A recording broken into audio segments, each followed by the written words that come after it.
Sur les eaux du lac Tanganyika, les pêcheurs burundais se dirigent vers le rivage avec leur prise quotidienne. Cependant, très peu d'entre eux, voire aucun, ne reviennent avec des filets gonflés à bloc. En fait, la plupart reviennent avec très peu de poissons par rapport à il y a quelques années et ils disent que la pollution est au moins en partie responsable. Je pêche depuis l'âge de 10 ans et maintenant j'ai 27 ans. Je peux confirmer que les ressources du lac Tanganyika ont considérablement diminué par rapport à cette époque. Au début, nous pouvions pêcher plus de 5 ou 6 caisses de poissons par jour en une seule nuit. Et cela pour ceux qui utilisent des pirogues sans moteur. Et la cause, ce sont les déchets jetés sur les rives du lac. Selon les experts, les gros poissons préférés de la population locale, communément appelés mukeke, dahaga ou tilapia, migrent vers des eaux plus profondes, obligeant la communauté des pêcheurs à plonger encore plus profondément pour réapprovisionner leur stock.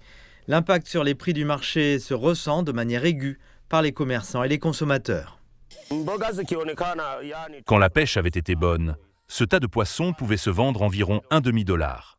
Mais aujourd'hui, il équivaut à $1,70. Le prix normal, lorsque le poisson est abondant, est de 50 cents.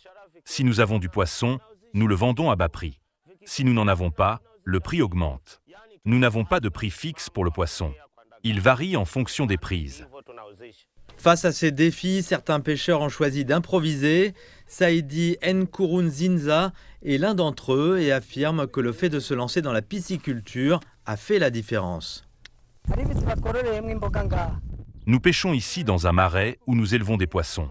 Si quelqu'un vient ici pour acheter du poisson, nous l'aidons nous-mêmes avec notre association qui fonctionne ici. Il s'adresse à nous et nous utilisons nos filets pour attraper les poissons pour les consommateurs. Les associations locales ont appelé à la modernisation des techniques de pêche pour répondre aux nouveaux défis tels que le changement climatique.